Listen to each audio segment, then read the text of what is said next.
This channel does not promote any violent, harmful, or illegal activities. All content provided by this channel is meant for an educational purpose only. MDH chana masala এখন ছোলা হোক বা বরবটি দানা, সাদা চানা হোক বা কালো, সব রান্নাই হবে অসাধারণ। MDH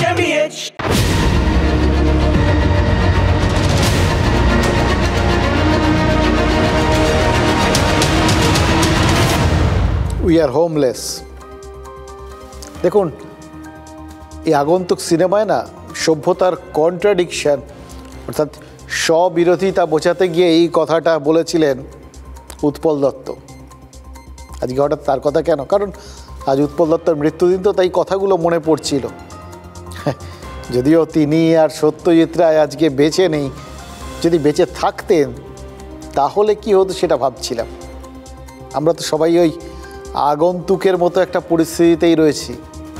ফলে সত্যজিৎ রায় একটা আগন্তুকের সিকুয়েল বানাতেই পারতেন, আর সেটা হলে ওই চিত্রনাট্যের বেশ কিছু পরিবর্তন হয়ে যেত, এটা নিয়ে কোনো সংশয় নেই। এবং সেক্ষেত্রে ওই সভ্যতা আর সমাজের কন্ট্রাডিকশনস মানে বৈপরীত্য বোঝাতে গেলে হোমলেস শব্দটা হোপলেসও হয়ে যেতে পারত। আজ আমরাও তো হোপলেস, আজ আমাদেরও তো ভয় লাগছে। আজ আমার, আপনার, আমাদের প্রত্যেকের এই বাংলার জন্য ভয় লাগছে। কেন লাগছে জানেন? আমরা এতদিন ধরে একটা জিনিসই জানতাম, বাংলা এগিয়ে থাকে কেন? শিক্ষার প্রসারের জন্য। ইংরেজরা প্রথম এসে তো পা রেখেছিল এখানে, সেই থেকে আমরা প্রথম ওই পাশ্চাত্য শিক্ষা পেয়েছিলাম। প্রাচ্য আর পাশ্চাত্যের প্রথম মেলবন্ধন ঘটেছিল আমাদের এখানে, যার জন্য আমরা অন্য সবার থেকে মননে, ভাবনায়, চিন্তায়, সমস্ত দিক থেকে এগিয়ে। কিন্তু সেই দম্ভ বা সেই এগিয়ে থাকার জায়গাটা কি এখন আমাদের দুশ্চিন্তার জায়গায় পরিণত হয়েছে? ওটাই কি আমাদের পিছিয়ে দেবে? দেখুন, প্রথমে শুনেছিলাম কাজ নেই, তাই পরিযায়ী শ্রমিকরা ভিন রাজ্যে যাচ্ছেন, ভিন রাজ্যে গিয়ে বিভিন্ন রকম হেনস্থার শিকার হচ্ছেন আজকাল। এই অভিযোগটা তো সাম্প্রতিককালে বারবার আমরা শুনেছি, বাংলায় কথা বললেই নাকি হেনস্থা হতে হচ্ছে। শুধু তাই নয়, অনেককে পুশব্যাক করা হয়েছিল, মানে বাংলাদেশি ধরে নিয়ে তাদের বাংলাদেশে ফেরত পাঠিয়ে দেওয়া হয়েছিল। অনেকে বাংলাদেশে সত্যিই বাংলাদেশে ফেরত পাঠিয়ে দেওয়া হয়েছে।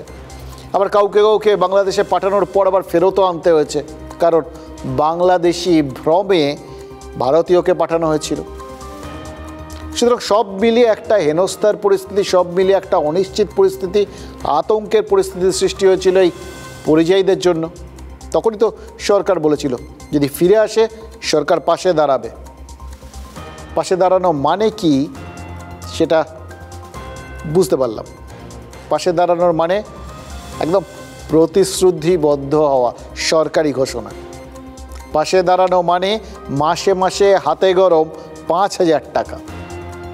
মানে বাংলায় ফিরে এসে কাজ পাওয়ার গ্যারান্টি তো নেই, কিন্তু খয়রাতির গ্যারান্টি সরকার ঘোষণা করে দিয়েছে। টানা 1 বছর এই টাকাটা পাবেন ওই ফিরে আসা পরিযায়ী শ্রমিকরা। মানে 1 বছরের মধ্যেই সবাই কাজকর্ম জোগাড় করে নেবে বলে সরকার ভাবছে, নাকি 1 বছরের মধ্যে ভোট মিটে যাবে, তাই কি ওই পর্যন্তই পাশে থাকার বিজ্ঞাপন দিচ্ছে সরকার? এটা সরকার জানে। 1 বছর পার হলে কী হবে? তখন কি কেউ বলবে রাত গাই বাদ গাই? না, এখন তো আবার হিন্দিতে বলা যাবে না, বাংলা সম্পর্কে বলতে গেলে বাংলায় বলতে হবে। তখন বলবেন হয়তো নোটা গাছটি মুড়লো। কিন্তু দেখুন, গোটা ব্যাপারটা কিন্তু খুব ইন্টারেস্টিং। গোটা প্রকল্পটার নাম রাখা হয়েছে শ্রমশ্রী, সঙ্গে ছেলে মেয়েদের পড়াশুনোর ব্যাপারটাও সরকার দেখে নেবে বলেছে। কিন্তু কি দেখবে বলুন তো? এটা আমরা ভাবছি। ওই ফিরে আসা পরিযায়ী শ্রমিকরা তো বলছে যে রাজ্যে কাজ নেই। এরপর তারা আবার বলবে না তো এ রাজ্যে কাজ যেমন নেই, এ রাজ্যে তো শিক্ষাও নেই। ছেলেমেয়েদের প্রাথমিক শিক্ষার ব্যবস্থা করবে বলেছে সরকার, কিন্তু কোন প্রাথমিক শিক্ষা কোথায় দেবে, কে দেবে? এটি সব থেকে গুরুত্বপূর্ণ প্রশ্ন, কারণ এটা গোটা রাজ্যেই এই মুহূর্তে সব থেকে বড় প্রশ্ন। নিয়োগ দুর্নীতির কল্যাণে এই প্রাথমিক শিক্ষা তো মোটামুটি রসাতলে। প্রাথমিক কেন, প্রাথমিক মধ্য যেভাবেই দেখুন না কেন, সেখানে নতুন করে আর কি ব্যবস্থা হবে বলুন তো? সরকার তো ওই চাকরি যাওয়া শিক্ষকদেরও বলেছিল কারো চাকরি যাবে না, পাশে আছে সরকার। কিন্তু সুপ্রিম কোর্ট তারা তো শিলমোহর দিয়ে দিল। চাকরি হারা 26,000-এর শেষ আশাটুকু নিয়েও শেষ। সরকারের বক্তব্য শোনারও প্রয়োজন মনে করেনি সুপ্রিম কোর্ট। সরকার ওই হাইকোর্টের নির্দেশ পুনর্বিবেচনার আর্জি জানিয়েছিল, কেউ শোনেনি। মামলা না শুনেই খারিজ করে দিয়েছে সুপ্রিম কোর্ট। এবার কি হবে? ডিসেম্বরের পর তো এবার স্কুলে স্কুলে হাহাকার শুরু হয়ে যাবে। আর শুধু কি প্রাথমিক, এখন তো উচ্চ শিক্ষারও সর্বনাশ হওয়ার মোটামুটি উপক্রমটা তো পরিষ্কার বুঝতে পারছি। এতদিন হয়ে গেছে দেখুন, এখনও ইঞ্জিনিয়ারিং জয়েন্টের রেজাল্ট বের হয়নি। কলেজে ভর্তি সেটা বিষবাও জলে পড়েছিল কিছুদিন আগে অবধি। ইঞ্জিনিয়ারিংটা অনেক দিন ধরেই এমনিতে অবশ্য লাটে উঠছিল। ডাক্তারি সাবজেক্টটাও ভয় ধরিয়ে দিচ্ছে এখন। কেন জানেন? জানেন তো আপনারা, ওই ডাক্তারির কাউন্সিলিং শুরু হয়েছিল, সবাই ভেবেছিলেন যাক একটা দিয়ে অন্তত শুরু হচ্ছে, সেটাও আটকে গেছে। এবার এর ফলে উচ্চশিক্ষার জন্যও কি ছাত্রছাত্রীদের পরিযায়ী হতে হবে, এই প্রশ্নটা তো উঠছে। পরিস্থিতি তো সেরকমই হয়ে গেল, কারণ রাজ্য সরকারের কাছে নিজেদের ভোট সংরক্ষণটা বেশি গুরুত্বপূর্ণ। তাই সংরক্ষণ ইস্যুতে নিজেদের অবস্থান আঁকড়ে ধরে রাখাটাই সব থেকে বেশি ইম্পর্টেন্ট বলে মনে হয়েছে। অথবা যে তারা মনে করছেন যে হয় এসপার নয় ওসপার, বৃহত্তর স্বার্থের জন্য ক্ষুদ্রতর স্বার্থকে রাজনীতি তো সবসময় পরিহার করে আসে, তাই না? পরিত্যাগ করে দিয়েছে। এবার তার জন্য হাইকোর্টে ধাক্কা খাওয়ার পর তারা সুপ্রিম কোর্টে গেছেন। এখন গোটা বিষয়টা সাবজুডিস, বিচারাধীন। ফলে সরকারের কাছে বিচারাধীন বিষয় বলে ব্যাপারটাকে আটকে রাখার একটা অজুহাত রয়েছে। যদিও আক্ষরিক অর্থে সরকারের সেভাবে হয়তো বাধা ছিল না, কিন্তু সব কিছুর ক্ষেত্রেই তো একটা কনসিকোয়েন্সেস থাকে না, মনে রাখতে হবে। ডাক্তারিদের যে ডাক্তারিতে ভর্তির যে পরীক্ষাটা, এটা তো সর্বভারতীয় পরীক্ষা হয়। এখন পরীক্ষা হয়ে গেছে বিভিন্ন জায়গায়, ওই রেজাল্ট বেরোনোর পর কাউন্সিলিংও শুরু হয়ে গেছে, কিন্তু এখানে শুরু হয়েও বন্ধ। ফলে যারা অন্য রাজ্য থেকে এ রাজ্যে আসবেন বলে ভেবেছিলেন তাদের কি হবে, আর এ রাজ্যের ছেলে মেয়েদেরই বা কী হবে? এবং সব থেকে বড় কথা, এটা তো ওই বললাম এটা সেন্ট্রাল সিস্টেম, তো বাংলার জন্য গোটা দেশের ডাক্তারির কাউন্সিলিংটাই কোথাও গিয়ে ঘেঁটে যাবে না তো? এবার সেটা যদি হয়, এতে তো গোটা দেশের কাছে বাংলার বিজ্ঞাপনটা কতটা ভালো হয়ে দাঁড়াবে সেটা কিন্তু ভেবে দেখার সময় এসছে। এবং তার থেকেও বড় কথা, ইঞ্জিনিয়ারিংয়ের ডামাডোল তাও খানিকটা সামাল দেওয়া গেলেও যেতে পারে।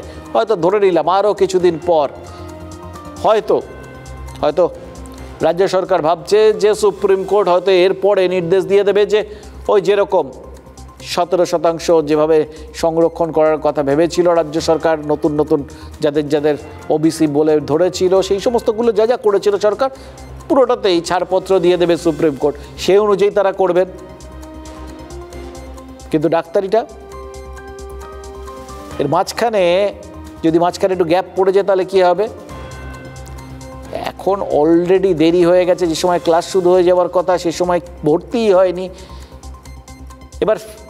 এবার কি হবে? পুরো জিনিসটা যদি পেছোতে থাকে, এই যে প্রত্যেক বছর ডাক্তারি পড়ুয়ারা ভর্তি হন, পাস করে বের হন, তারপর তারা কি করেন? তারা বিভিন্ন হাসপাতালে ইন্টার্ন হিসেবে পরিষেবা দেন, তারপর তারা গিয়ে হাউস স্টাফ হন, পরপর ধাপে ধাপে এগোতে থাকেন, আর একদল করে বেরিয়ে যেতে থাকেন ডাক্তার হয়ে। এবং স্পষ্ট করে যদি বলতে হয়, তার মানে গোটা বাংলায় সরকারি হাসপাতালগুলোয় ইন্টার্ন এবং জুনিয়র ডাক্তারদের হাতেই এই গরিব মানুষগুলোর বাঁচা বড়াটা অনেকাংশে নির্ভর করে। এটা তো আমরা বলছি না, সরকার বলেছে। ওই তিলোত্তম আন্দোলনের সময় মনে নেই আপনাদের? সরকার বারবার আবেদন করেছিল কাজে ফিরতে। 70%, 80% রোগী তারা চিকিৎসা পাচ্ছেন না বলা হয়েছিল। কদিনের মধ্যে, এক সপ্তাহের মধ্যে 2 লক্ষ রোগী চিকিৎসা পায়নি শোনা গেছিল। মানে কি পরিমাণ এদের ওপর নির্ভরশীলতা, সেটা তো আপনাদের কাছে খুব পরিষ্কার। এবার এরাই যদি এই সার্কেলটা ব্রেক হয়ে যায়, এই যোগাযোগটা একটার পর একটা ধাপ ডাক্তারদের এগিয়ে যাওয়াটা, এটা কোথাও গিয়ে ব্যাহত হবে না তো? একদম প্র্যাকটিক্যাল সমস্যা কিন্তু এটা ছাড়া যদি আপনি ধরে নিন যে একটু দেরি করে না হলো, সার্কেলটা ব্রেক হলো না, খুব ভালো কথা। এই মেধাবী বাঙালি পড়ুয়াদের ভবিষ্যৎটা কি হবে? ওটা ব্যাপারটা দেখে মনে হচ্ছে না সব ব্যাপারটাই একটা গাঢ় অন্ধকারে চলে যাচ্ছে? দেখুন, একটা বছর যদি ফাঁক থেকে যায় না, এই মেধাবীদের গোটা যে চেনটা, শৃঙ্খল, সেটাই তো ভারসাম্য হারাবে। এটা কিন্তু একটা নিঃসন্দেহে জটিল সংকটের মুখে এসে দাঁড় করিয়েছে আমাদের গোটা বাংলাকে। রাজ্য সরকারের চূড়ান্ত অপদার্থতা এবং চূড়ান্ত যে জটিলতা সৃষ্টি করেছে এই ভর্তি প্রক্রিয়া নিয়ে, স্নাতক স্তরের সমস্ত কোর্সের ক্ষেত্রে ভর্তি প্রক্রিয়া নিয়ে, যার পরিণতিতে কিন্তু এই কোর্ট কেস এবং এই কোর্ট কেসগুলো সমাধানের কোনো পদক্ষেপ বা কোনো রকম সদিচ্ছা কিন্তু রাজ্য সরকারের নেই। মেধাবী ছাত্রছাত্রীদের আজকে ভবিষ্যৎ আজকে চূড়ান্ত অনিশ্চয়তার পথে ঠেলে দেওয়া হলো। যে সমস্ত ছাত্রছাত্রীরা দেরি করে তাদের সেশন শুরু করবেন, এক তো তাদের সেশন দেরিতে শেষ হওয়ার জন্যে পরবর্তীকালে তাদের ইন্টার্নশিপ, হাউসস্টাফশিপ এবং তাদের যে পিজির যে পরীক্ষাগুলি এবং চাকরির পরীক্ষাগুলিতে অংশগ্রহণের ক্ষেত্রেও অনেক রকমের অসুবিধে তৈরি হতে পারে। হাউসস্টাফশিপ, এই যে পর্যায়ের যে জুনিয়র ডাক্তার, এর একটা শূন্যতা তৈরি হবে। তাতে হচ্ছে যে সাধারণ মানুষের হেনস্থা, অসুবিধে হবে এবং রাজ্যের স্বাস্থ্য পরিষেবাতেও অনেক রকমের অরাজকতা এবং অচলাবস্থা তৈরি হতে পারে। সভ্যতার শতবিরোধিতা বা কন্ট্রাডিকশন বোঝাতে দুটো উদাহরণ দিয়েছিলেন সত্যজিৎ রায়। হ্যাঁ, উৎপল দত্তর মুখ দিয়ে বলিয়েছিলেন। তিনি কন্ট্রাডিকশনের উদাহরণ হিসেবে কলকাতার ওই টানা রিক্সা আর আমেরিকার গৃহহীনদের কথা বলেছিলেন। দুটো উদাহরণ। দেখুন, আমাদের বাংলায় তো উন্নয়নের জোয়ার, উন্নয়ন যে হয়েছে সেটা নিয়ে কিন্তু কোনো কনফিউশন নেই, কোনো রকম মনের মধ্যে কোনো রকম বিভ্রান্তি রাখবে না, হয়েছে তো। কিন্তু উন্নয়নের মধ্যেও কন্ট্রাডিকশন, স্ববিরোধিতা আছে। উদাহরণ হিসেবে দুটোর বদলে অন্তত 2 ডজন উদাহরণ আছে। প্রথমে ডাক্তারির উদাহরণে আসি। সরকার নোটিফিকেশন জারি করে জানিয়ে দিয়েছিল কি, পরবর্তী নির্দেশ না হওয়া পর্যন্ত বা না দেওয়া পর্যন্ত ওই মেডিকেল আর ডেন্টালের ভর্তি অনির্দিষ্টকালের জন্য স্থগিত। প্রশ্ন হলো, কেন স্থগিত? কেন এমন সমস্যা? কেন হাজার হাজার ছেলেমেয়ের ভবিষ্যৎ প্রশ্নের মুখে? এবং সব থেকে বড় কথা, এই জটিলতায় কারা বিপদে পড়ল? যারা বিপদে পড়ল তারাও তো বাংলার ছেলেমেয়ে।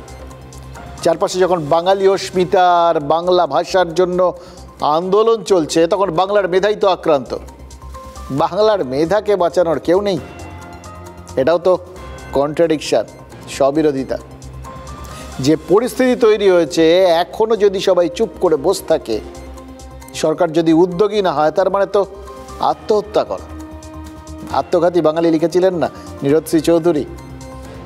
কথাটা আসলে মহাজ্ঞানী মহাজন যে পথে করগমন, সেই রকম ব্যাপারটাই আর কি। তারা বলে গেছেন, সুতরাং সেটাকে সত্যি প্রমাণ করার দায়টা তো আমাদের মানে আমাদের ক্ষেত্রে এখন দণ্ডমুণ্ডের কর্তা যারা, তাদের মানে কথাটা তাই জন্যে অক্ষরে অক্ষরে একদম মিলিয়ে দেওয়া হচ্ছে। একটু সহজভাবে বোঝার চেষ্টা করি কেন এরকম পরিস্থিতি। দেখুন, দীর্ঘ টাল বাহানার পর গত 7ই আগস্ট রাজ্য সরকার রাজ্যের জয়েন্ট এন্ট্রান্সের ফল ঘোষণা হওয়ার কথা ছিল। এটা আপনারা জানেন ছিল। কলকাতা হাইকোর্ট বলেছিল যে মেধা তালিকা প্রকাশ করতে গেলে 2011 সালের আগের ওই ওবিসি শংসাপত্রকে মান্যতা দিয়েই তা প্রকাশ করতে হবে। কারণ গত এপ্রিলেই আদালত জানিয়ে দিয়েছিল যে 2010 সালের পর যত ওবিসি সার্টিফিকেট জারি করা হয়েছে বা দেওয়া হয়েছে সব বাতিল করতে হবে।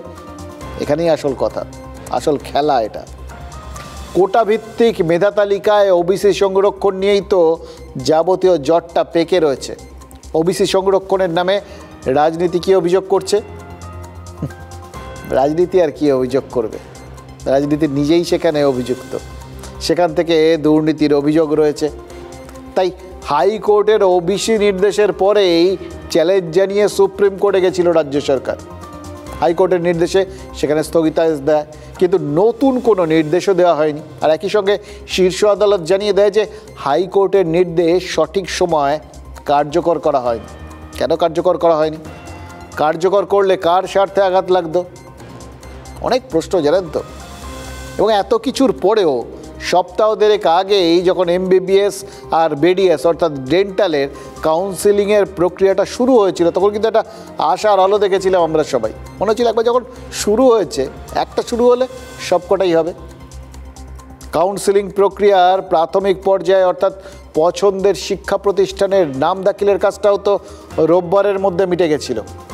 এর ভিত্তিতেই আজ বুধবার ফল প্রকাশের কথা ছিল। রাজ্যে 5,000-এর বেশি আসন রয়েছে, তাতে চয়েস ফিলিং বা পছন্দের ভিত্তিতে নাম দাখিলের হিসেবে ইতিমধ্যেই যোগ্য বিবেচিত হয়েছেন 11,000 পড়ুয়া। মানে বুঝতে পারছেন, সব কিছু রেডি। আচমকা অনির্দিষ্টকালের জন্য সব বন্ধ হয়ে যাওয়া, এবার এই 11,000 পড়ুয়ার কী হবে? এই প্রশ্নের উত্তর একমাত্র রয়েছে রাজনীতির কাছে, কারণ পরিস্থিতিটা তৈরিই তো করেছে রাজনীতি। রাজনীতি কিছুতেই না আপনার আমার কথাটা ভাবে না, জানেন তো। রাজনীতির ভাবনা চিন্তাটা উচ্চমার্গীয়, সেখানে সাধারণ মানুষ ব্রাত্য।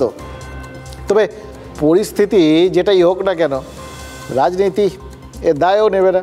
তারা শুধু হ্যাঁ এর ওর ঘাড়ে দায় চাপাবে। সরকার বা শাসক বলছে সব কিছুর জন্য দায়ী বিরোধীরা, কারণ তারাই সব ক্ষেত্রে আদালতে গিয়ে গণ্ডগোল পাকাচ্ছে। তাহলে প্রশ্ন তো একটাই, বুঝলাম বিরোধীরা আদালতে যাচ্ছে, গিয়ে গণ্ডগোল পাকাচ্ছে, কিন্তু আদালতে যেতে হচ্ছে কেন? কারণ প্রাথমিক পর্যায়ে গণ্ডগোল থাকছে, মানে সরকারি সেক্ষেত্রে আদালতে যাওয়ার রাস্তাটা খোলা রাখছে। এটা তো অস্বীকার করলে চলবে না, যেটা বিরোধীরা বলছেন। অন্যদিকে সরকার নিজেও তো বারবার আদালতে যাচ্ছে। এই যে ওবিসি জটটা আদালতের বিচারাধীন, এক্ষেত্রেও তো আদালতে গেছে সরকার। এটা যেরকম সত্যি, তেমনি আরেকটা সত্যিও তো আছে। বাংলার স্বার্থে কোনোভাবেই একটা ঐক্যমত আসা যাচ্ছে না কেন? কেন এরকম ভাবা হচ্ছে না যে ঠিক আছে আপাতত এটা মিটে যাক, এবারেরটা মিটে যাক, এরপর মাঝের সময়টার মধ্যে আমরা ঝামেলাটা মিটিয়ে নেব? যাচ্ছে না কেন? কারণ শাসক বলুন বা বিরোধী, আসলে সমাধানটা না কোনো পক্ষই চায় না। কারণ সমাধান মিটে গেলেই তো রাজনীতির আর দাম থাকবে না। অথচ সব পক্ষ সাধারণ মানুষের ভালো চায়। এর চেয়ে বড় কন্ট্রাডিকশন আর কি হতে পারে বলুন তো? প্রাইভেট কলেজ এবং ইউনিভার্সিটিকে অবৈধভাবে 1,000 কোটি টাকা পাইয়ে দেওয়ার জন্য, সেই কারণে 5 লক্ষ উচ্চ মাধ্যমিক উত্তীর্ণ ছাত্র ছাত্রীর ভবিষ্যৎ এই রাজ্যের মুখ্যমন্ত্রী ধ্বংস করলেন 2025-এ। বিজেপির ফর্মুলা মেনেই তৃণমূল এ রাজ্যে জয়েন্টের রেজাল্ট বলুন, ডাক্তারিতে ভর্তি বলুন, গ্র্যাজুয়েশন, সবটাতে এমন একটা অপ্রীতিকর পরিস্থিতি তৈরি করেছে, এমন একটা নৈরাজ্য তৈরি করেছে যে বাধ্য হচ্ছে আমাদের রাজ্যের ছেলেমেয়েরা বাইরে পড়তে যেতে। সেখানে বাড়তি টাকা দিয়ে পড়াশোনা করাতে হচ্ছে, ফলে গরিব বাড়ির ছেলেমেয়েরা পড়াশোনা করতে পারছে না। এই সপ্তাহে ওয়ার্কিং ডের মধ্যে আপনি যদি জয়েন্টের ফল প্রকাশ করার নির্দেশ না দেন, আগামী সপ্তাহে ভারতীয় জনতা পার্টির বিকাশ ভবনের সামনে সারা দিন ব্যাপী ধর্নাতে বসে থাকবো। ওনার কলকাতায় একটা বসার জায়গা দরকার, কারণ শ্রমিক ভট্টাচার্য বসে থাকলে উনি রাজ্য অফিসে ঢুকতে পারছেন না। ফলে কোনো না কোনো জায়গায় তো ওনাকে বসতে হবে, সেই জন্য বিকাশ ভবনটা ভেবেছেন। আসল সমস্যাটা হচ্ছে ছেলে মেয়েগুলোকে বিপদে ফেলা হচ্ছে মামলা করে করে। সেটা তো ওনাদের রাম বামের আইনজীবীরাই করছে, তো সেইগুলোকে আগে থামান না। কিন্তু মজা দেখুন, কে মামলা করছেন, কেন মামলা করছেন, সব কিন্তু কীরকম হ্যাঁ রাম শ্যাম যদু মধু সব মিলে যাচ্ছে। এই যত বেশি মিলিয়ে এবং গুলিয়ে দেওয়া যায় ততই মজা। আজ সকালবেলা জানেন তো, ঘুম থেকে ওঠার পরেই আমার এক স্যারের ফোন পেলাম। ভদ্রলোক সাধারণ মানুষকে নিয়ে কাজ করে। আদিবাসী একটি মেয়েকে তিনি পড়াশুনো শিখিয়ে বড় করেছেন। সেই মেয়েটির স্বপ্ন হচ্ছে সে ওই নার্সিংয়ের যে গ্র্যাজুয়েশন সেটা করবে আর কি, কোর্স করবে। তাতে ভর্তির পরীক্ষাটাই বন্ধ হয়ে রয়েছে।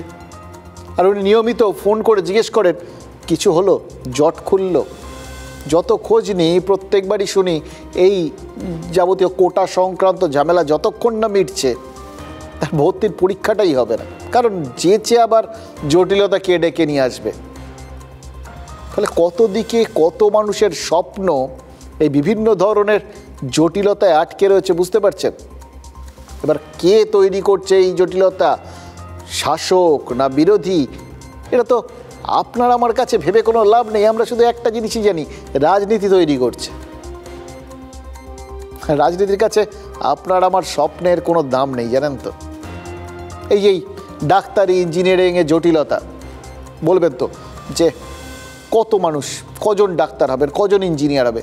একজনও যদি হয়, সে তো আপনার আমার ঘরেরই ছেলে মেয়ে। তার তো মেধার একটা দাম আছে, মেধার একটা অধিকার আছে। এই ডাক্তারি ইঞ্জিনিয়ারিংয়ে জটিলতা মানে উচ্চশিক্ষায় জটিলতা। এতদিন নিয়োগ দুর্নীতির জেরে প্রাথমিক আর উচ্চ প্রাথমিক শিক্ষার 12টা বেজে গেছিল, আর এখন অফিসিয়ালি উচ্চশিক্ষার 12টা বাজছে। আর আমরা কি দেখছি? বিভিন্ন ফিরিস্তি শুনছি উন্নতি আর উন্নয়নের, দুটো শব্দ, উন্নতি আর উন্নয়ন। এ দুটো তফাৎ কি জানেন? উন্নতি হলো তার একটা পর্যায় পর্যন্ত গতি। উন্নতি ব্যাপারটা একটা সময় ফিক্সড হয়ে যায়, থেমে যায়। কিন্তু উন্নয়ন ওটা গতিশীল, এটা তৃতীয় বিশ্বের উন্নয়নশীল দেশ হওয়ার মতো আর কি। শিক্ষায় আমাদের ভয়ের গতিও কিন্তু বাড়ছে। কেউ কেউ একে প্রগতিশীল বলতে পারেন, ভয়টা প্রগতিশীল, বাড়ছে। প্রগতিরও তো একটা গতি রয়েছে, সেই গতিতেই আমরা সবাই দৌড়চ্ছি। এবার রেসিং ট্র্যাকের সামনের দিকে দৌড়চ্ছি না পেছনের দিকে দৌড়চ্ছি, সেটা একটু ভেবে দেখা দরকার। স্কুল শিক্ষার হিসেব কি বলছে জানেন?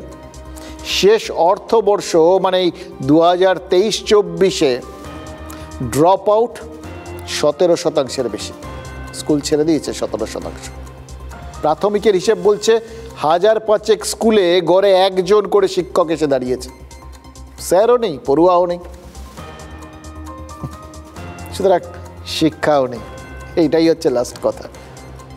অথচ ভারসাম্য আছে, ব্যালেন্স আছে। কিসের ব্যালেন্স? সরকারের কাছে তো টাকাও নেই। একদিকে শূন্য পদ, আরেকদিকে অযোগ্য টিচার, ওপাশে শূন্য ভাড়ার। কি সুন্দর ভারসাম্য এটা বজায় রাখা হয়েছে বলুন তো। গুলি রেস জানেন তো? গুলি সেই ছোটোবেলায় খেলতাম আমরা। খেলতাম মানে ওই যাদের অন্য কিছু হতো না, তারা ওই স্পোর্টসের সময়, স্কুলের স্পোর্টসে এই গুলি রেসটায় নাম দিত। মুখে একটা চামচ আর সেই চামচে একটা গুলি, এবার সেটা মুখে নিয়েই দৌড়তে হবে।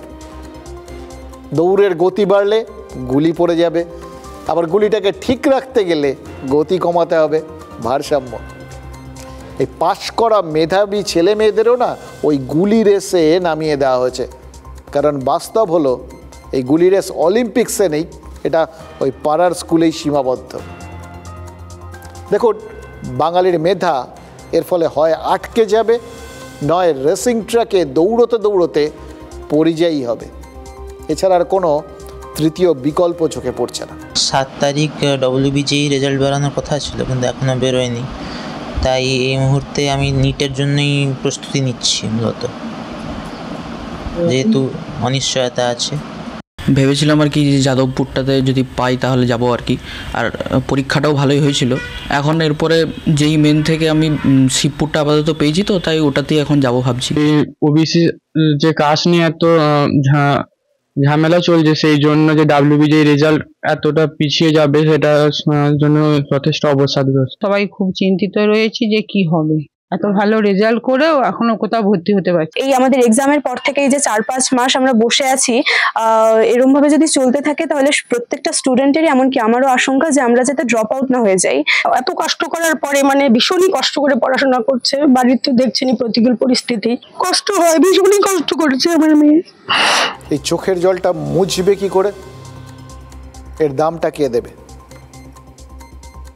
এখানেই একটা তৃতীয় বিকল্পের সন্ধান মিলতে পারে। সেটা কি জানেন? উচ্চ মাধ্যমিকে এই বিভিন্ন স্ট্যান্ড করা মেধাবীরা তারা কাঁদছে, বাবা মা কাঁদছে। এই কান্না দেখে মানবিক সরকার একটা ঘোষণা করতেই পারে। মানে ঘোষণায় কোনো রকম একটা স্মৃতি সম্বোধন থাকতে হবে, ব্যাস। তাহলে এরা মাসিক বা বার্ষিক খয়রাতি হয়তো নিশ্চিত হয়ে যাবে। এটাই কি তাহলে তৃতীয় বিকল্প হবে?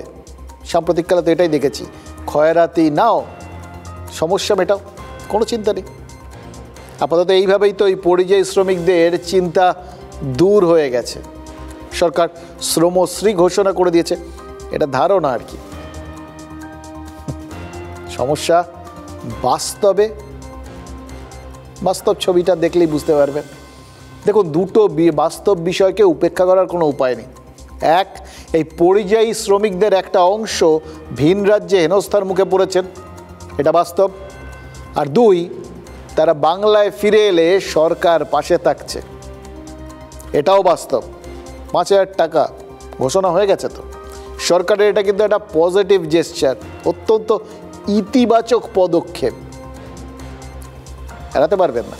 কিন্তু গভীরে ভালো করে ভেবে দেখলে সরকার এই পরিযায়ীদের জন্য কি আসলে লগ্নি করলো?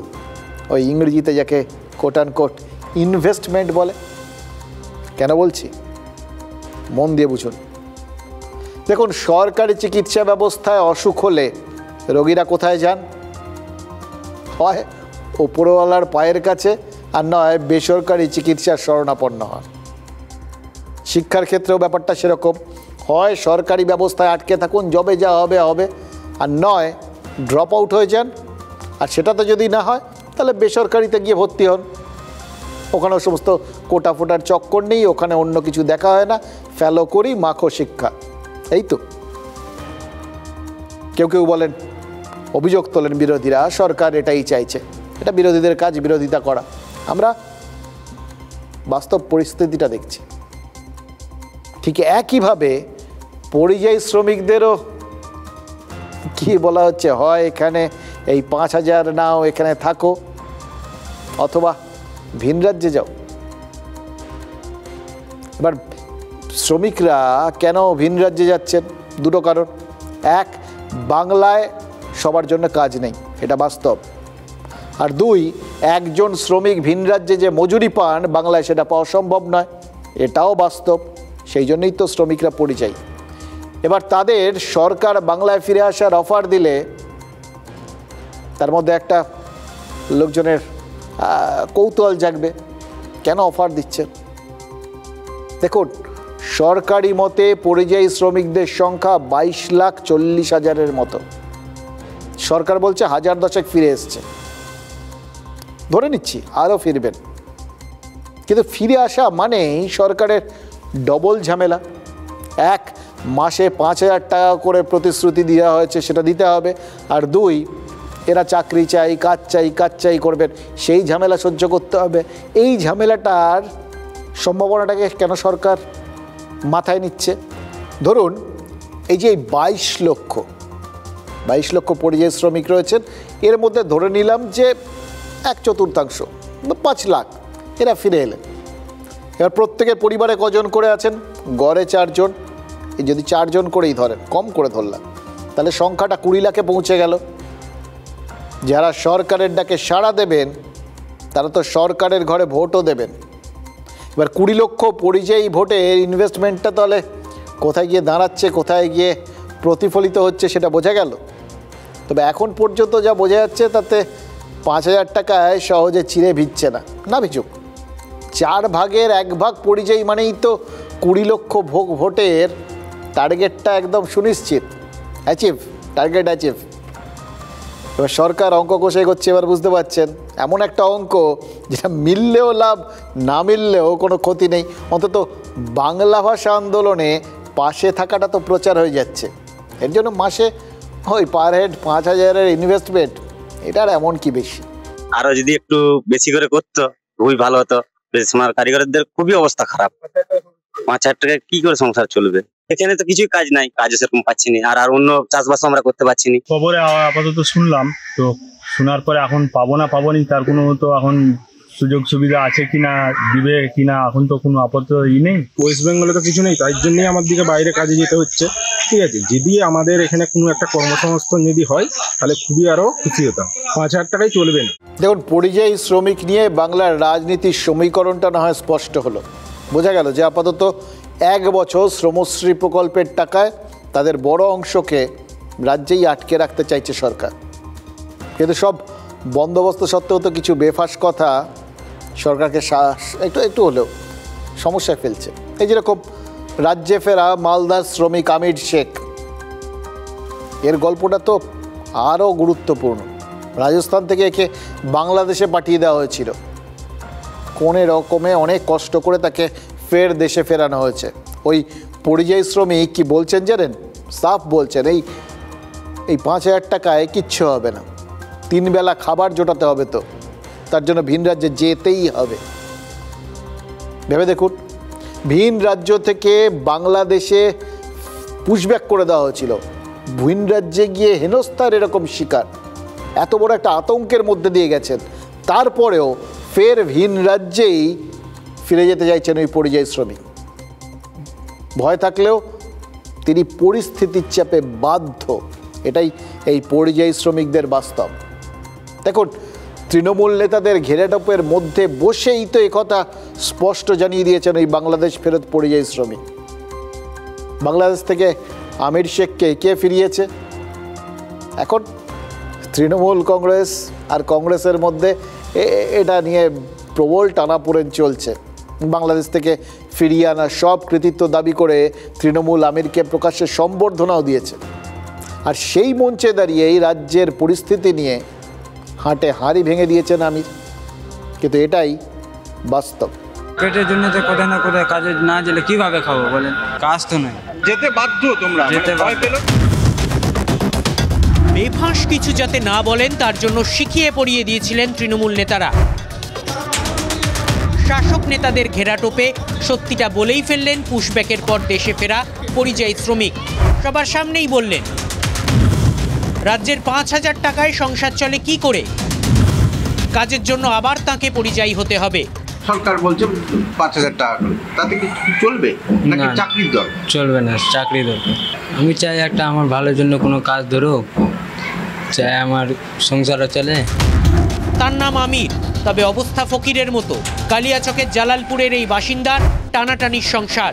বাধ্য হয়ে রাজস্থানে কাজে গিয়েছিলেন, কিন্তু সেখানে বাংলাদেশি সন্দেহে ধরা পড়ায় পুশব্যাক করা হয় বাংলাদেশে। পরে তাকে ফেরানোর পর তৃণমূলের তরফে ঘটা করে দেওয়া হয় সংবর্ধনা। তৃণমূলের ঘেরাটোপে থাকার সময় হাঁড়ির হাল বুঝিয়ে দিয়েছিলেন আমির, আর তার পরিবারও বলছে আগে কাজের ব্যবস্থা হোক, তারপর শ্রমশ্রী শুনবো। এক কাজ নাই, 2 নম্বর হচ্ছে যে আমাদের এখানে যদি কাজও হয় তাহলে 300-400 টাকাতে সংসার এখন বর্তমান চলবে না। 5,000 তো কিছুই হবে না এখন বর্তমান সময়ে 5,000 কিছু হবে না। আমিরকে কে দেশে ফেরালো? কৃতিত্ব নিয়ে কারাকারিতে কান পাতাই যে দায়। মমতা ব্যানার্জির চাপে বাধ্য হয়ে গিয়ে কেন্দ্রীয় সরকার তাকে ফেরত আনতে বাধ্য হয়েছে। এখানে কোনো ভূমিকা নেই, এখানে মানুষকে ঠকছে। এই বিষয় নিয়ে আমি কি করেছি না করেছি কালিয়াচকের এবং মালদার বাসী ভালো করে জানে। গুজরাট হিংসার সময় কুতুবুদ্দিন আনসারির কথা মনে পড়ে। এক কাপড়ে চলে এসেছিলেন বাংলায়। সেই কুতুবুদ্দিনকে নিয়ে রাজনীতি যতটা হয়েছে, তার এক আনা অর্থনীতি হলে তাকে কিন্তু গুজরাটে ফিরতে হতো না। আমিরদের জন্যও দলগুলি আদৌ কি ভাববে, নাকি রাজনীতির লাভ ক্ষতি খোঁজা চলতে থাকবে আমিরদের অসহায় প্রজা বানিয়ে? দেখুন, রাজ্যে ডাক্তারি ইঞ্জিনিয়ারিংয়ে ভর্তি হওয়াটাই ডামাডোলে আটকে। চারিদিকে শিক্ষার এই কঙ্কালসার ছবি, কাজের বাজারে খরা। ওই দেখছেন তো, এর মধ্যে রাজ্যে ফিরে আসছেন বাড়তি চাপ এই পরিযায়ী শ্রমিকরা। এই পরিস্থিতিতেই আবার বিক্ষোভের আঁচ করুণাময়ীতে পড়ছে। কেন জানেন? সেই কাজের দাবি, দ্রুত নিয়োগের দাবিতে এবারে রাজপথে কারা নেমেছেন? 2022 সালে টেট উত্তীর্ণরা। কখন নামলেন? যখন সুপ্রিম কোর্ট ওই রাজ্য সরকারের ওই 26,000-এর জন্য রিভিউ করার আবেদনটাকে খারিজ করে দিয়েছেন, যার ফলে পরিষ্কার হয়ে গেছে যে এদের আবার নতুন করে ওই টেটে বসতে হবে, পরীক্ষায় বসতে হবে। সেই সময় যারা অলরেডি পাশ করে গেছেন 2022 সালে সদ্য, তারা এখন রাজপথে নামছেন। তাহলে যাদের গেল, আমও গেল, ছালাও গেল, ওই বেনিয়ম করে তো ওদের মধ্যে একটা বড় অংশ চাকরি পেয়েছিলেন, তাদের টাকাও গেল, চাকরিটাও গেল। তো এইবার তাদের জন্য আবার যারা পড়াশুনো করে মেধার জোরে চাকরি পেয়েছিলেন তাদেরও তো গেল। তো এই যারা সব গেল, তাদের যখন নতুন করে আবার ওই চাকরি পাওয়ার জন্য চাকরির পরীক্ষায় বসতে হবে, তাদের জন্য কী অপেক্ষা করছে সেটা বোঝানোর জন্য এই 22-এর টেট উত্তীর্ণরা তারা রাস্তায় নেমে পড়েছেন। দেখুন, ওই বেনিয়ম দুর্নীতি এর জন্যেই তো প্রাথমিক শিক্ষা পর্ষদ এতদিন ধরে জর্জরিত ছিল, যার জন্য 2017-র পর দীর্ঘদিন ওই প্রাথমিকের টেট আর হয়নি, মানে পর্ষদ নিতে পারেনি আর কি। 5 বছর পর 2022-এ প্রাইমারি টেট হয়েছে, পাশ করেছিলেন 1,40,000, কিন্তু তারপর সব চুপচাপ। পরীক্ষা নেওয়ার কথা, পরীক্ষা নেওয়া হয়ে গেছে, চাকরি দেওয়ার কথা, চুপ। এখন পর্যন্ত কোনো শূন্য পদের ঘোষণা নেই, নিয়োগ তো পরের কথা। এবার এই চাকরি প্রার্থীদের প্রশ্ন হচ্ছে যে 3 বছর ধরে কেন ইন্টারভিউয়ের নোটিশ দিতে পারল না রাজ্য সরকার? খুব অন্যায় অভিযোগ, দাবিটা খুব অন্যায্য। দেখুন, আজই ইন্টারভিউয়ের নোটিশের দাবিতে করুণাময়ী মেট্রো স্টেশনের সামনে জমায়েত হয়েছিলেন এই আন্দোলনকারীরা। যথারীতি মিছিল শুরু হতেই পুলিশ আটকে দিয়েছে, শুরু হয়েছে ধস্তাধস্তি। ফের বেকারত্বের জ্বালায় জ্বলতে থাকা ওই চাকরি প্রার্থীদের সাথে পুলিশের খণ্ডযুদ্ধের সাক্ষী হলো কলকাতা। এটাই তো সাম্প্রতিককালে দেখেছে, কারণ ওরা খুব একটা নতুন কিছু মনে হয় না। বেকারির জ্বালা ওই জন অরণ্য সিনেমায় ফুটিয়ে তুলেছিলেন সত্যজিৎ রায়। 1976 সালে এই সিনেমাটা মুক্তি পেয়েছিল, সামনের বছর 50 বছর হবে।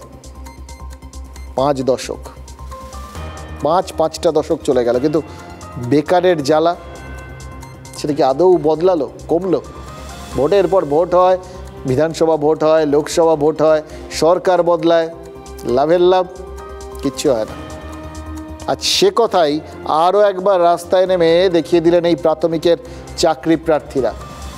চাকরি চেয়েছিলেন, পেলেন পুলিশের লাঠি।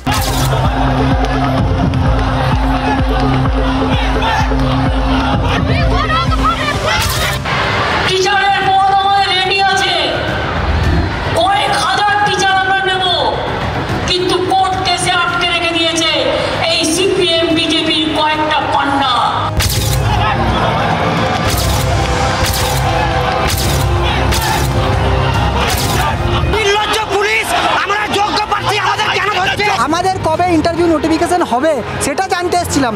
পুলিশ আমার রাজ্য সরকারের বাজেটে খাচ্ছে, পড়াশোনা করে আমরা পশ্চিমবঙ্গের জীবন্ত লাশ হয়ে গেছি।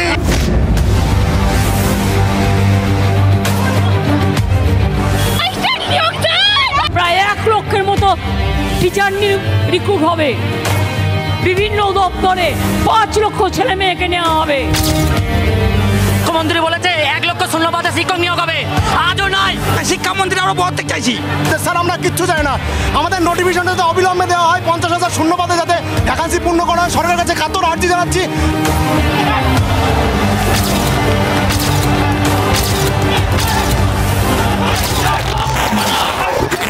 লিখিব পড়িব মরিব দুঃখে, মৎস্য মারিব খাইব সুখে। পুরনো এটা মানে বাংলার পুরনো প্রবাদ আর কি, শুনেছেন আপনারা? আমি জানি শিক্ষা আর চাকরির এই করুণ ছবিটা দেখে এই পুরনো প্রবাদটা মনে পড়ে যেতে পারে, জানেন তো। কারণ একটা সময় তো ভাবা হতো যে শিক্ষা লাভ, চাকরি না থাকলেও চাষাবাদ করে দিব্যি সুখে শান্তিতে থাকা যাবে, খেয়ে দে পেট ভরে। কিন্তু আজ চারদিকে একটু চোখ মেললেই দেখতে পাবেন ওই মৎস্য মারিব খাইব সুখের সুবিধেটুকুও আর বাঙালির নেই। কারণ চাষির জমিতেও থাবা বসিয়েছে বহুজাতিক কর্পোরেট।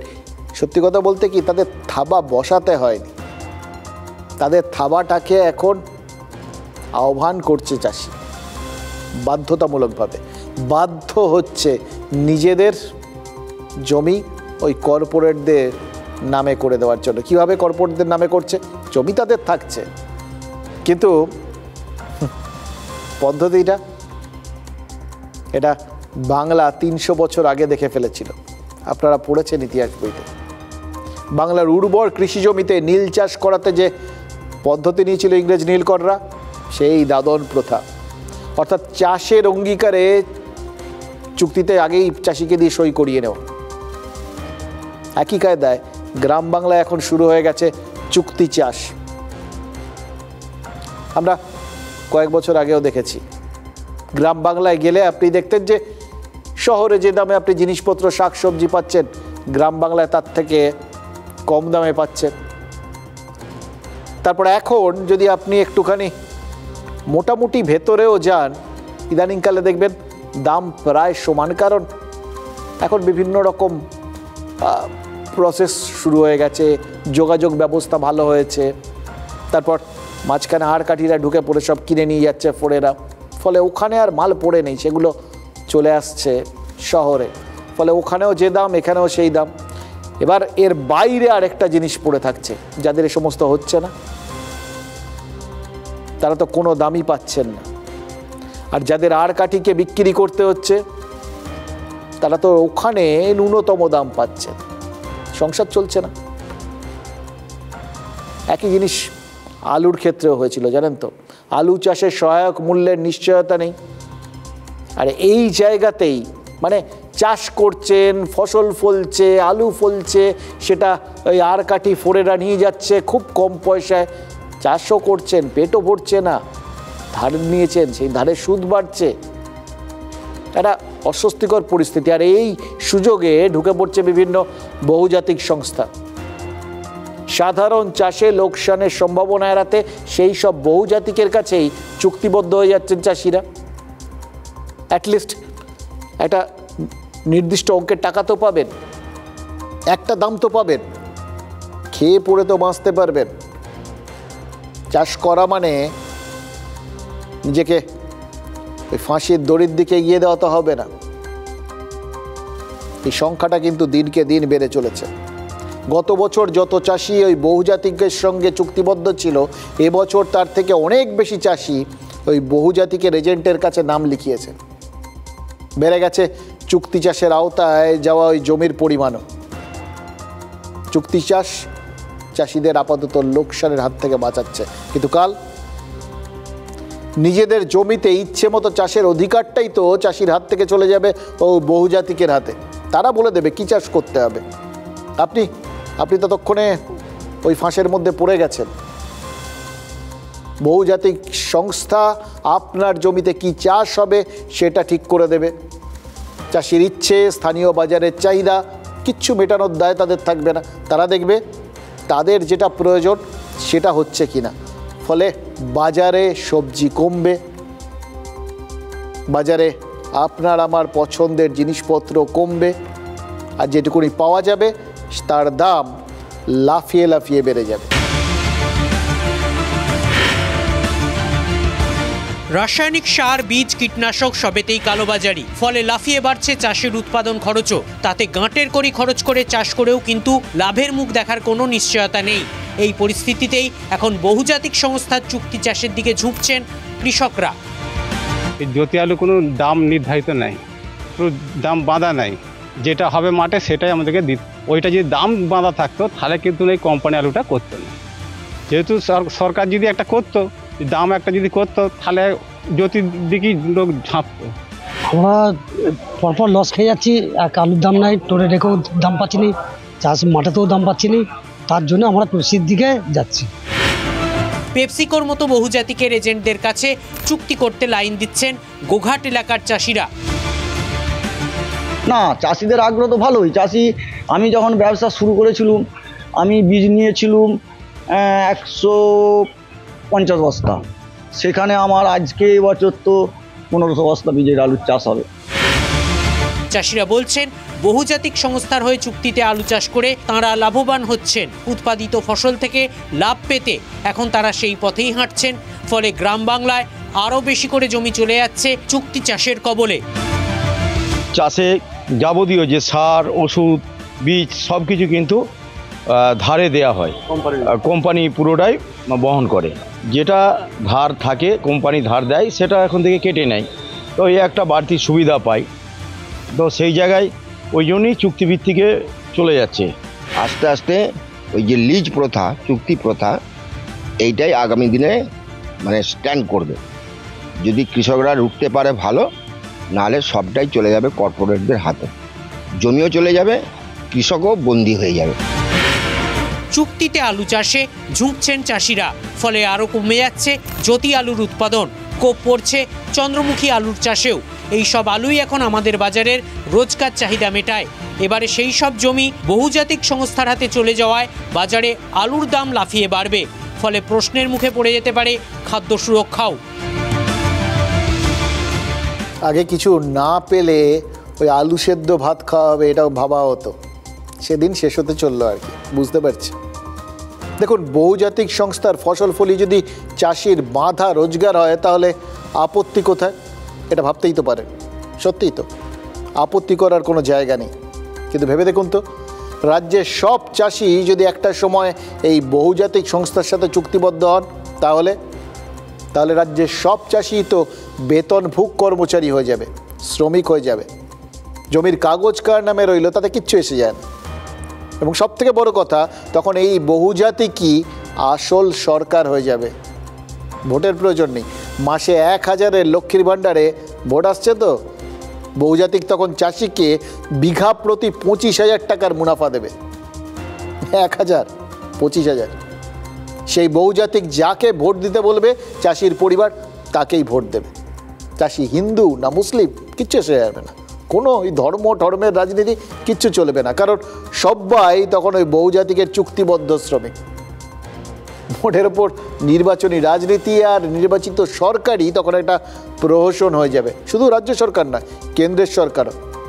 কারণ বহুজাতিক সংস্থার হেড অফিস যে দেশে, তার টিকি তো সেখানে বাধা থাকবে। মানে ধরুন, যে সংস্থা বহুজাতিকের সঙ্গে সব চুক্তি করবে, এখন যাদের সাথে করছে, সেই সংস্থাটা যদি আমেরিকার হয় তাহলে ডোনাল্ড ট্রাম্পের মতো প্রেসিডেন্টরা ঠিক করে দেবে আরামবাগের চাষি কাকে ভোট দেবে।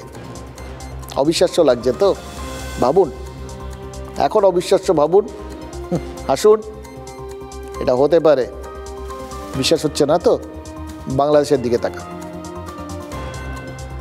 সেন্ট মার্টিন দ্বীপ শেখ হাসিনা আমেরিকাকে দিতে রাজি হননি। কি ফল? তিনি এখন দিল্লিতে নির্বাসনে রয়েছেন। আমেরিকা ভারতের কাছে কি চায়?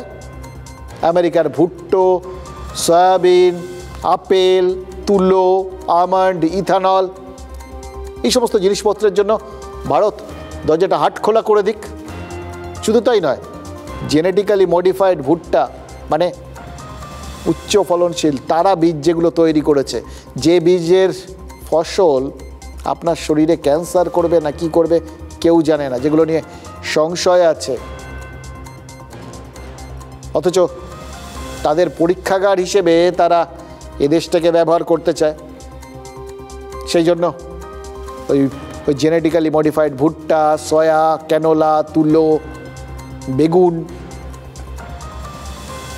বিটি বেগুন মাঝখানে শুনেছিলেন হইচই হয়েছিল, একই জিনিস। এই সব কিছুকে ভারতে ঢুকতে দিতে হবে, এটাই হচ্ছে ট্রাম্পের আবদার। এর সঙ্গে মার্কিন ডেয়ারি আর ফিশারি প্রোডাক্ট, মৎস্যজাত জিনিসপত্র, এগুলো সব রয়েছে সব জায়গায়। কিন্তু এক থিওরি, এই আগের দিন বলছিলাম, ডেয়ারি প্রোডাক্ট কি করবে, এখানকার সমস্ত যারা গোয়ালা আছে তাদের কাছ থেকে দুধ কিনে নেবে। প্রথমে এখন বাজারে যদি আপনার 10 টাকা দামে দুধ বিক্রি হয়, ওরা 50 টাকা দিয়ে কিনবে। তারপর ওই গোয়ালারা সবাই তাদের কাছে চুক্তিবদ্ধ যখন হয়ে যাবে, তখন সবাই তো ওখানেই দেবে। কে আর 10 টাকায় দুধ বিক্রি করবে? সবাই যেখানে 50 টাকা পাবে সেখান থেকে সেখানে বিক্রি করবে। আপনি আমি যে দুধ পেতাম, যে জায়গা থেকে দুধ পেতাম, পাবো না।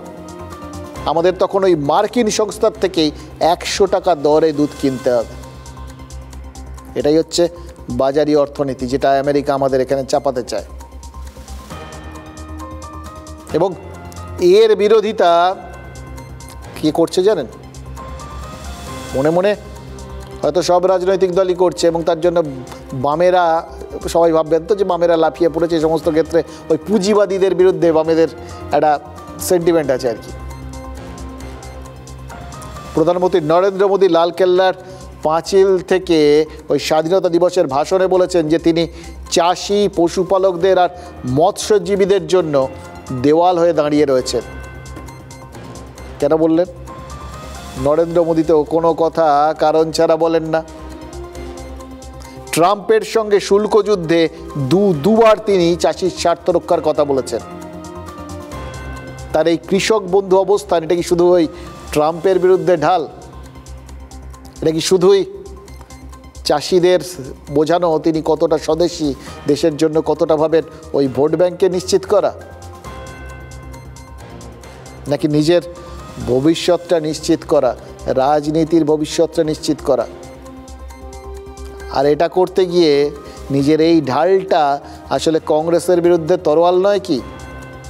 সন্দেহটা ছিল, আজ নিরসন হয়ে গেল। সিন্ধু জলবন্টন চুক্তি নিয়ে ভারতের প্রথম প্রধানমন্ত্রী জওহরলাল নেহরুকে সরাসরি আক্রমণ করে বসেছেন প্রধানমন্ত্রী।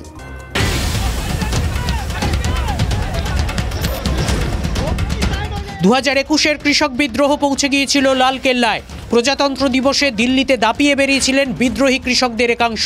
উঠেছিল আন্তর্জাতিক ষড়যন্ত্রের অভিযোগ, কিন্তু শেষ পর্যন্ত কৃষকদের প্রতিরোধের মুখে পিছু হটতে হয় মোদী সরকারকে। প্রত্যাহার করে নেওয়া হয় কৃষি সংস্কার সংক্রান্ত বিল। 2025-এর লালকেল্লায় সেই কৃষক স্বার্থকেই টেনে এনেছেন প্রধানমন্ত্রী নরেন্দ্র মোদী। আমেরিকার সঙ্গে শুল্ক যুদ্ধের উল্লেখ না করেই মোদী বলেছেন তিনি কৃষক, পশুপালক ও মৎস্যজীবীদের স্বার্থে ঢাল হয়ে খাড়া থাকবেন। भारत के किसान, भारत के पशुपालक, भारत के मछुआरे, ये हमारी सबसे बड़ी प्राथमिकता है। भारत के किसान, भारत के मछुआरे, भारत के पशुपालक, उनसे जुड़ी किसी भी अहितकारी नीति के आगे मोदी दीवार बन के खड़ा है। ঢাল দিয়ে শুধু আক্রমণ ঠেকানো যায় তাই নয়, শত্রুকে আঘাত করাও যায়। প্রমাণ দিলেন প্রধানমন্ত্রী। বিজেপির কৃষি রাজনীতি এতদিন সীমাবদ্ধ ছিল কৃষক সম্মান নিধি প্রদানে। এবার কংগ্রেসকে আক্রমণে কৃষকের স্বার্থহানির অভিযোগ নিয়ে এলো বিজেপি। মঙ্গলবার এনডিএর সংসদীয় দলের বৈঠকে প্রধানমন্ত্রী নরেন্দ্র মোদী বলেন, मुझे बहुत बड़ी कीमत चुकानी पड़ेगी। নেহেরু ভারতকে একবার ভাগ করার পর আবার ভাগ করেছিলেন। পাকিস্তানের সঙ্গে সিন্ধু জলবন্টন চুক্তি ভারতের দ্বিতীয় বিভাজন। সিন্ধু জলবন্টন চুক্তিতে 80% জল পাকিস্তানকে দেওয়া হয়েছিল। তারপর নিজের সচিবের মাধ্যমে নেহেরু ভুল স্বীকার করেছিলেন। নেহেরু স্বীকার করেছিলেন সিন্ধু জলবন্টন চুক্তিতে ভারতের কোনো লাভ হয়নি, দাবি মোদির। নেহেরুজির কূটনীতি চাষির স্বার্থ দেখেনি, অভিযোগ প্রধানমন্ত্রী মোদির। हमें बहुत गर्व है, प्रधानमंत्री ने बताया। और नेहरू जी ने बिना कैबिनेट के अप्रूवल के, बिना कोई चर्चा किए, उनको दे ही नहीं दिया। 63 करोड़ या 80 करोड़ रुपए भी दे दिए। कमाल है, इतनी बड़ी बात पर आपने कैबिनेट चर्चा तक नहीं की। आप संविधान की बात करते हैं। इसके साथ धोखा दिया। एक लोकतांत्रिक चुनाव में अगर वो प्रधानमंत्री थे तो उनको पार्लियामेंट से उस बात को सैंक्शन लेनी चाहिए थी, कैबिनेट से लेनी चाहिए थी। और बिना कैबिनेट, बिना पार्लियामेंट के विश्वास के एक तरफा 60 में गए पाकिस्तान में और अकेले समझौता करके चले आए। 80% पानी देश में, वो नदी हमारे देश से निकलती है और 80% पानी पाकिस्तान को दे दिया 20%। वहाँ 80% पानी भारत के किसानों के भविष्य को दाव पर लगा करके 80% पानी जो है वो तत्कालीन प्रधानमंत्री नेहरू जी ने वो पाकिस्तान को देना स्वीकार किया। 10-11 साल हैं, इनमें इन्होंने कितनी चीज़ें नेहरू जी की गलती कहकर अपना पल्ला झाड़ दिया।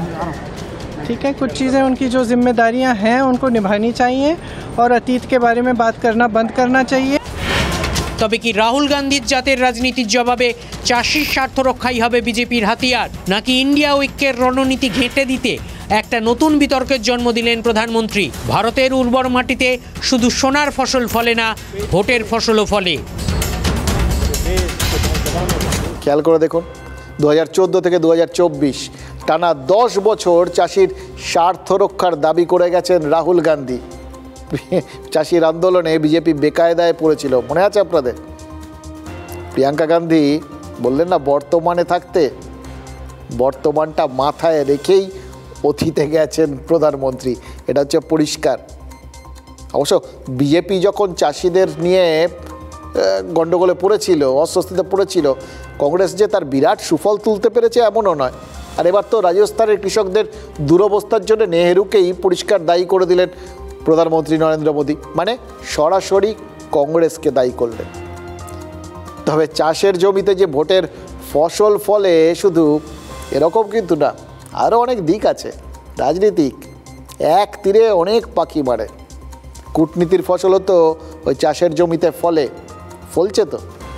চীনের বিদেশমন্ত্রী ওয়াং ই ভারতে এসছেন, বিদেশমন্ত্রী জয়শঙ্কর আর জাতীয় নিরাপত্তা উপদেষ্টা ডোভালের সঙ্গে কথা বললেন। দেখুন, হিমালয়ের দুই পারের দুই প্রতিবেশী, হাজার হাজার বছরের পুরনো দুটো সভ্যতা, দুটো সংস্কৃতি এবং সংঘাত আর সম্প্রীতি দুটোরই সুযোগ রয়েছে, সম্ভাবনা রয়েছে, বাস্তবতাও আছে। বাণিজ্য থেকে সামরিক নিরাপত্তা, কত বিষয় তার মানে আলোচনা এগোতে পারতো ভাবুন তো। কিন্তু আলোচনাটা হলো কি নিয়ে? চাষ। ভারতে চাষের জন্য সারের চাহিদা রয়েছে, সেই চাহিদা এবার পূরণ করবে চীন। সঙ্গে টানেল খোঁড়ার মেশিন দেবে। এবার এই টানেল খোঁড়ার মেশিন কোথায় ব্যবহার হবে? মেট্রোর প্রকল্পগুলোতে, বিভিন্ন সুড়ঙ্গর মাধ্যমে টানেল তৈরি করতে, যাতায়াত সুগম করতে।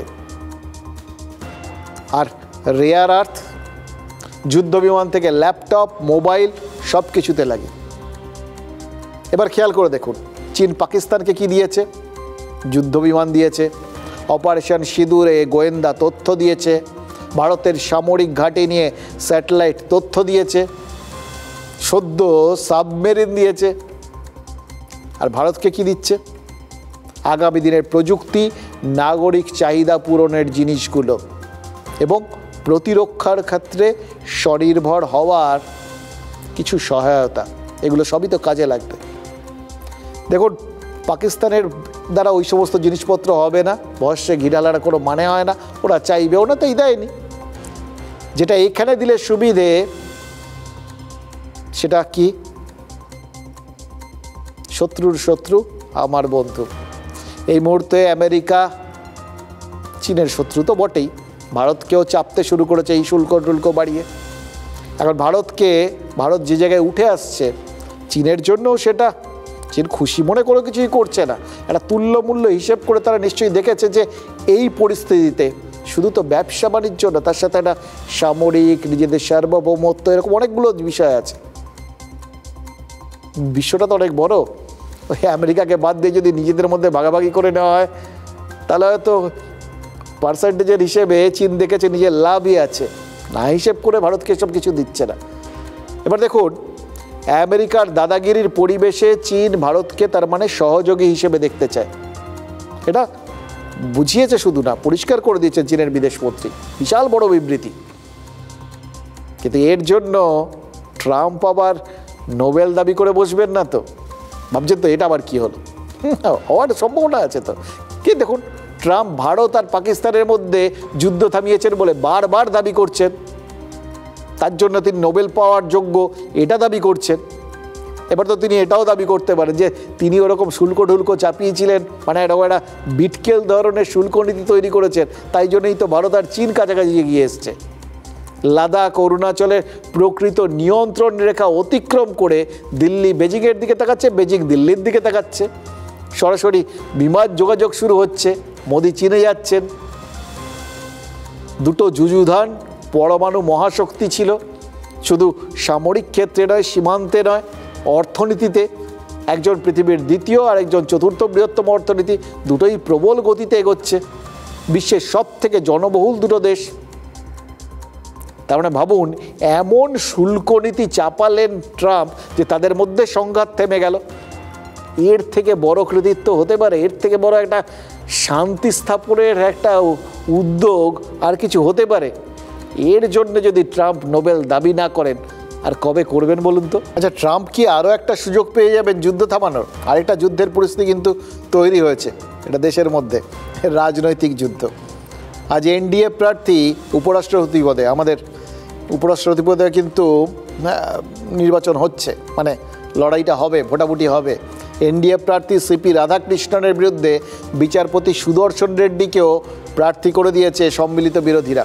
মানে একজন তামিলের বিরুদ্ধে একজন তেলেগু, একজন দক্ষিণীর জবাবে একজন দক্ষিণী। দেখুন, এটার মধ্যে না আরও একটা জটিল অঙ্ক রয়েছে। দেখুন, সমর্থনের জন্য ফোনাফোনি সব হচ্ছে তো। অরবিন্দ কেজরিওয়াল যাতে সুদর্শন রেড্ডিকে সমর্থন করেন, তার জন্য নিজে উদ্যোগ নিয়েছেন তৃণমূল নেত্রী মমতা বন্দ্যোপাধ্যায়। এবার আগের প্রার্থী জগদীপ ধনখড়ের সময় ভোটদানে তৃণমূল বিরত ছিল, আর এবার তিনি নিজে উদ্যোগী হয়ে পড়ছেন। কেজরিওয়ালের কাছে দুধ পাঠাচ্ছেন। আর অন্যদিকে রাজনাথ সিং অন্ধ্রের জগনমোহন রেড্ডিকে ফোন করছেন এনডিএ যাতে তামিল প্রার্থী যিনি এনডিএর তাকে সমর্থন করেন। কিন্তু ইন্ডিয়া ঐক্য তেলেগু প্রার্থী দাঁড় করিয়ে দিয়েছে। জগনমোহন এবার কী করবেন? চন্দ্রবাবু নাইডু কী করবেন? এটা হচ্ছে আরও বড় প্রশ্ন। অতীতেও কিন্তু এনডিএতে এরকম অন্তর্দ্বন্দ্ব হয়েছিল। প্রতিভা পাটিলকে রাষ্ট্রপতি পদে প্রার্থী করেছিল কংগ্রেস, এবার তিনি মারাঠি, তার ফলে শিবসেনা ইউপিএ প্রার্থী প্রতিভা পাটিলকে ভোট দিয়েছিল। এবার যদি সুদর্শন রেড্ডি ক্রস ভোটিংয়ে লাভবান হয়ে যান তাহলে কিন্তু দিল্লির খেলা জমে যাবে। আর বাংলার শেষবাসী সেখানেই বেজে যাবে।